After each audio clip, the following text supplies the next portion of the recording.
Does eating more salt prevent migraines and severe headaches? Could a salty diet keep migraines at bay?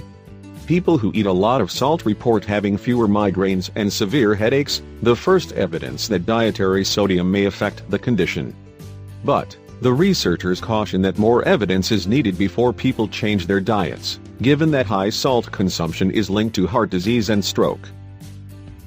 There is growing evidence linking migraines with sodium.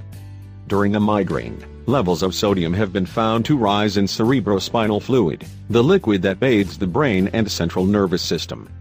And sodium levels in this liquid seem to peak in the early morning and late afternoon, times of day when people commonly report experiencing migraines. Plenty of sodium gets into our bodies via the food we eat.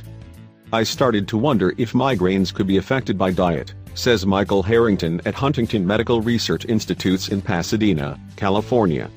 To find out, he and his colleagues turned to the National Health and Nutritional Examination Survey, a U.S. survey of the health and diets of tens of thousands of people. Among other things, the survey asks respondents to list everything they consume over a 24-hour period, and whether they experienced a severe headache or migraine during that time. Of 19 adults surveyed between 1999 and 2004, the team found that those with the highest levels of sodium in their diets, in products like meat, cheese and bread as well as table salt, reported the fewest severe headaches and migraines.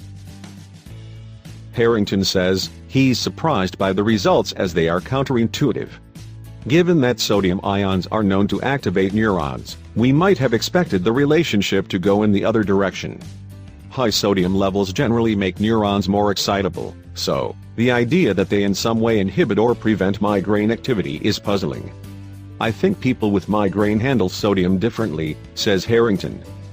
The theory makes sense, says Svetlana Blichtain, who treats and studies nervous system disorders at the University at Buffalo School of Medicine and Biomedical Sciences in New York. Blichtain specializes in disorders of the autonomic nervous system, which controls all our automatic functions, such as heart rate, breathing and urination. Many of her patients have migraines too, and she has noticed that, if they start consuming more salt as a treatment for a different condition, their migraine symptoms often get better, although this evidence is only anecdotal and hasn't been published yet. But it is too early to know how safe eating more salt is for people who have migraines, and who might benefit from doing so. We need more evidence before we can make general recommendations, says Blichtain. Harrington agrees.